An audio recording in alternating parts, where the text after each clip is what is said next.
At independence in 1960, the huge human and natural resources across the regions that made up Nigeria stood out as strength for an evolving country. But these were soon to be tested in what many now refer to as one of the bloodiest civil wars in history.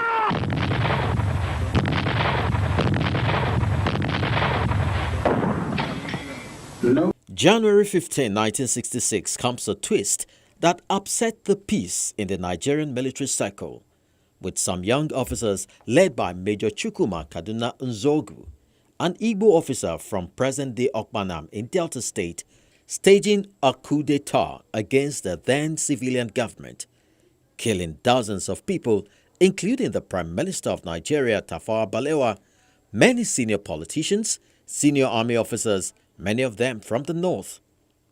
The officer gave reasons for the coup to include massive corruption and abuse of office.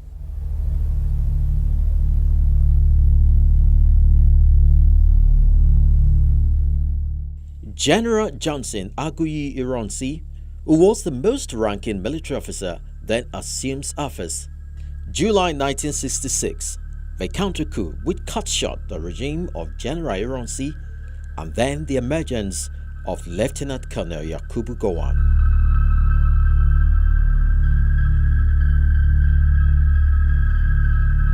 Earlier, during the riot of May 1966, thousands of Easterners, mostly Igbos, were killed in many northern cities, especially in Kaduna, Kano, and Jos. The coming of Gowon to power did not stop the systematic killings. Such was the horror that attended Gowon's early days in office.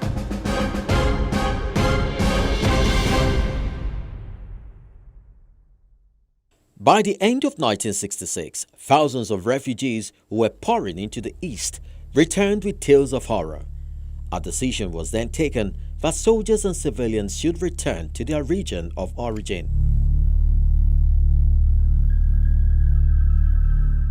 At a summit in Benin, the permanent secretaries presented a paper to Gowon that all the 4 regional military governors be replaced and new regions created to form 12 states in the federating unit. Although Ojukwu was absent at the meeting, he rejected the outcome and declared the Republic of Biafra.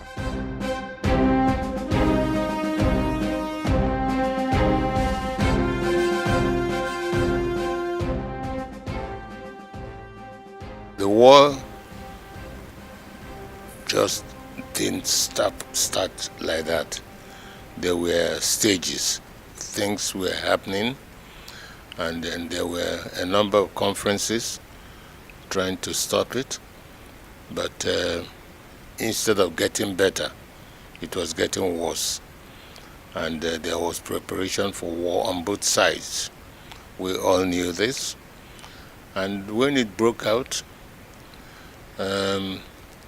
actually, just before it broke out, Ojukwu, who was the leader on the Biafran side, decided to release those of us who were in prison, who were in detention by Ironsi's government. And we were on the eastern side of the country at the time. So this was the area of jurisdiction of Lieutenant Colonel Ojukwu. Of course, he knew he wasn't doing it just to favor us. He knew that we would be useful to him in the war. Other unresolved issues were the ethno-religious riots in northern Nigeria, alleged persecution of Igbos living in northern Nigeria, and control of the oil-rich Niger Delta. To settle a growing national instability, political negotiations, including the famous Aburi Accord, were initiated, but none could assuage the thirst of the Easterners for our secession.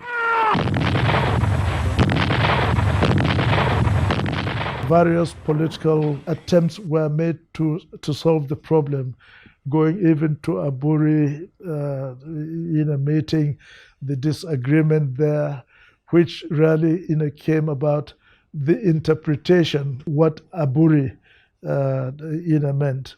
And from Ojukwu, he says On Aburi we stand, and I say, from Aburi you will fall. Lieutenant Colonel Chukwuemeka Ojukwu declares the Republic of Biafra, and this was resisted by the federal government, resulting in the war from 1967 to 1970. There was a pogrom, mass starvation, leading to death of over 2 million civilians, including women and children. The civil war, unfortunately, had to happen as a result of breakdown of that Aburi agreement. Despite effort that was made, to see if we can reconcile our differences and really save a very serious situation.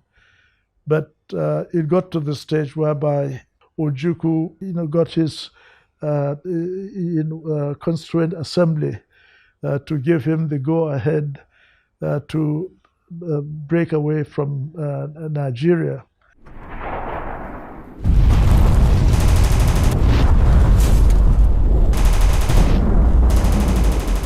While the Nigerian military had all the firepower to execute the war, the Biafran soldiers largely depended on the ingenuity of its people, who went into research and production of war equipment.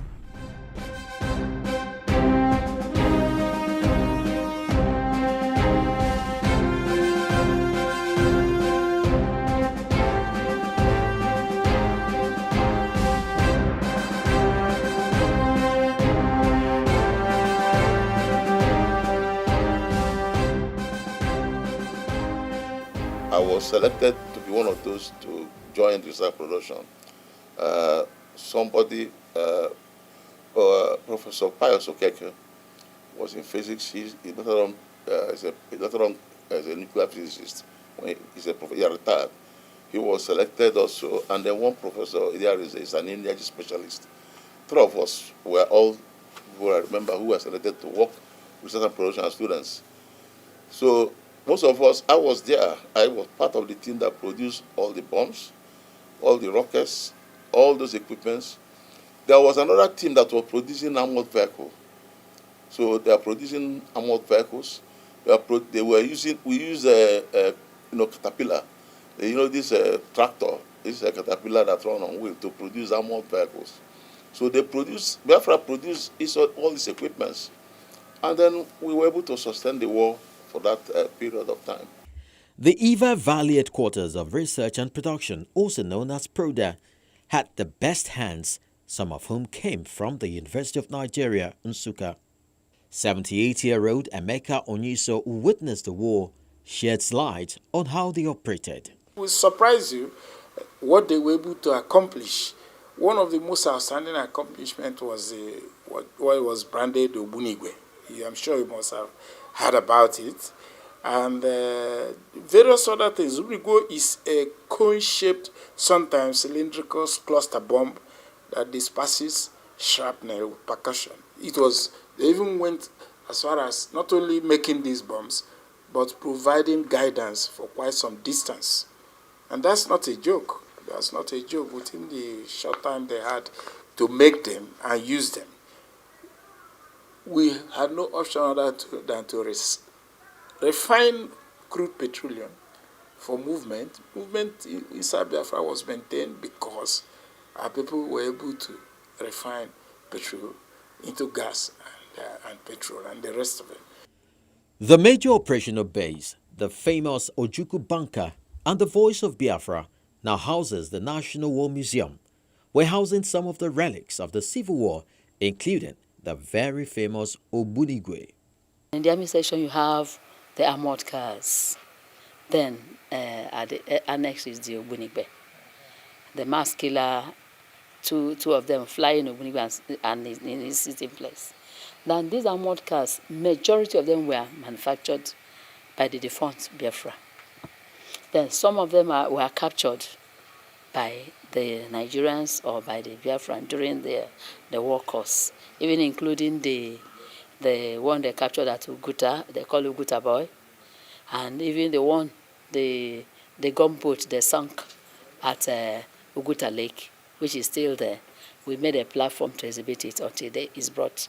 So all these ones were war relics. And I want to point out that recently the army came and also helped us to maintain it.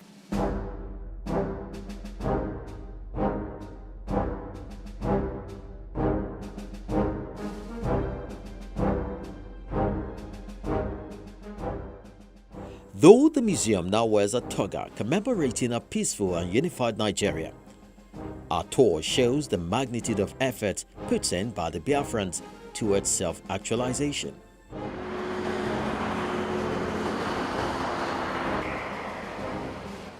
The Biafran army also built an airstrip in Uli in Anambra State, where fighter jets took off and landed. Today, urban renewal and development has kicked in, with numerous houses encroaching. But there are now calls for it to be added on the list of national monuments. When we lost Enugu Airport, of course we had to refer to Uli. We started using it. And because the Nigerian Air Force had superiority over Biafra, that time we didn't have even, we didn't have any aircraft. So they could come in broad daylight, start strafing or bombing or doing anything they liked. What we had to do was use machine guns, and you know that's no answer. Then we started acquiring aircraft, the one we call mini coin. They will take off, come to the sneak to the target, shoot them, and they're gone. The airstrip, to my mind, and to any good Igbo man, served wonderful purpose for the Biafran survival. The airstrip served as a place through which relief came into this place. Despite the fact that they were pursued, the planes were pursued by the federal troops. The Biafran intelligence unit had to construct what they call a bunker. The first time in history of the world where they had a bunker so that once the plane lands, it runs into a bunker so that the overriding or intruding plane does not catch it. One of the sore points of the Biafra Civil War is the Asaba massacre of October 1967. It remains a sad commentary to the nation, and many who witnessed the incident believe the nation must not go through a similar path. Chief Philip Asiodu is an elder statesman, Professor Patutomi, a political economist, and Boniface Chizie is an economist, all of them indigenes of present-day Delta State. When, as should be expected, the Biafrans then embarked on asymmetric warfare, so, guerrilla warfare, hit and run. So they come in the night, they will hit Nigerian soldiers, kill some of them and disappear. Out of that anger and fury that they've killed them, they'll be looking for any man that's in sight was targeted. And many Asaba men, able-bodied men, were killed. I remember vividly on 2 occasions I had gone to school. I went to school to teach and got stuck in the school. And got stuck in the school for quite some time, because it wasn't safe to leave the school and go back home. One night, I crossed the Niger in a canoe from what was the Biafran side onto a war theater on the other side, what was the Midwest. And when I crossed, we had this horrible incident in Asaba where there had been a massacre of people who had come out to demonstrate, to wave, to welcome the federal troops that were approaching Asaba. And men were lined up this way, women this way, and cold-blooded slaughter of thousands of people, literally. And so here I was coming to Asaba with a group of friends, family. We're trying to cross from one part of the road to the other, from the bush, the jungle, as it were, and crossing the road that led from Asaba through Ibuza or Washi down, and we were, quote-unquote, captured. And we were lined up, men this way, women this way, and some fellow was saying to us, "Where are the rest of the rebels? Where are the rest of the rebels?"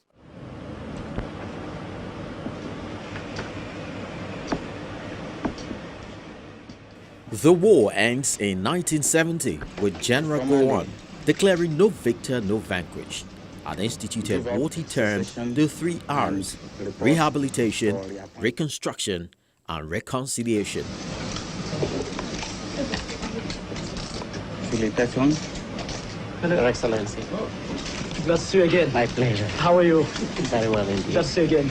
I, Major General Philip Effiong, officer administering the government of the Republic of Biafra, now wish to make the following declaration. That we affirm we are loyal Nigerian citizens and accept the authority of the Federal Military Government of Nigeria. Materials were given to enable people build back their shacks. But quite interestingly, in places like Lagos, even the people who had properties and gone away, rents were collected, kept intact. When they came back, they were given. Badiwe and Co. and others.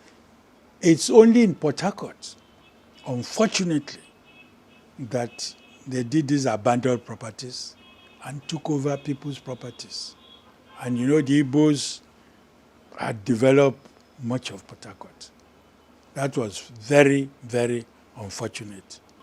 And we must praise the Igbo man for his courage and resilience. In no time at all, despite the pogroms and all that, they were back in many of these cities. However, this gesture of no victor, no vanquish was not well executed. For me, the Civil War never ended. At the end of that war, it never ended. It's still going on. I had no family house. My poor mother went back to claim the property she was beating into a coma by people whom she had helped all her life and sent to school because she's an Igbo woman and now Port Harcourt belonged to another group of people. They forgot the sacrifices that the Igbos made. It's still going on. No apology has ever been made about that. Unfortunately, after the change of government, with the program that we have, which was going to allow them to be able to be equal in all respect, unfortunately, yes, those that came probably did not have the belief and the philosophy that we have, that my government have, in order to ensure fairness to every part of Nigeria. The unity, we saw it from fighting to remain united. We didn't do much in trying to get people to indoctrinate them through political interactions and the rest of them. So the moment you reintroduce politics, the first thing that came to our minds were what political parties and political system used to be before the Civil War. You saw that as a starting point. And once you see that, you could hardly change it.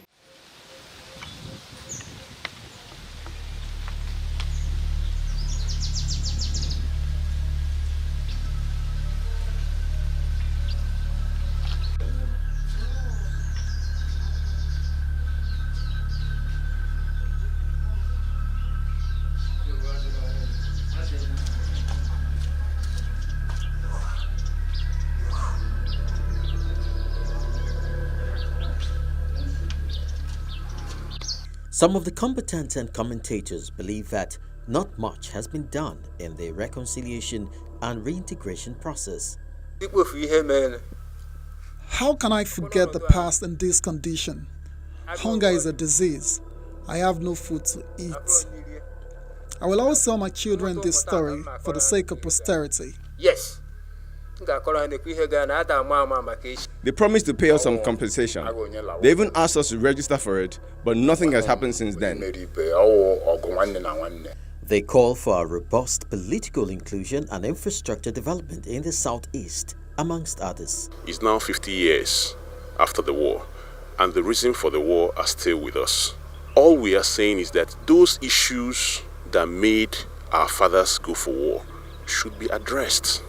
When there is true reconciliation, all these remnants of ventilation of anger and people venting their anger from this will downs. 5 zones have benefited to serve within this country in the office of the president. The only way to establish that there is no victor, no vanquish is simple. A Southeasterner that will do what the president of Nigeria by 2023.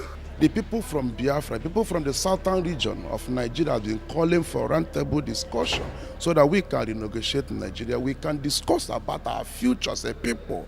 Like I said earlier, we believe in Nigeria. Here in every part of Nigeria, you will see Biafrans. The Igbo people are there, believing that we are one. So how best can healing and national reconciliation be achieved? The challenges we have in this country, apart from the cost of election and what have you, stems from the fact that people stay too long in power. And people do everything to remain in power. Let us do one term. Within that one term, it can go to south, south, southeast, southwest, north central, this, that, and we start all over again. 6 times 6, 36 years. In 36 years, it's gone round all the geopolitical zones, and we start again. By the time we do that, some other people would have gotten sense of belonging. They would have gotten sense of belonging. The Igbos would have been given the opportunity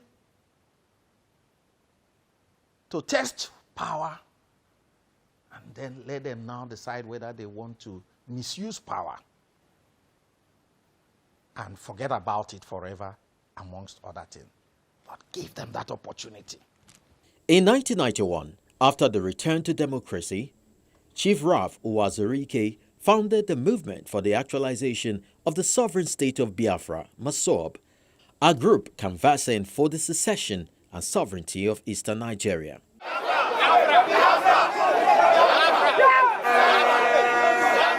Another group, the Indigenous People of Biafra, IPOB, with similar objective, was founded by Nnamdi Kanu in 2012. He and his supporters resurfaced the agitation for the sovereign state of Biafra using an underground radio station called Radio Biafra to propagate their ideas. There were also protests, sometimes leading to confrontation with security agencies.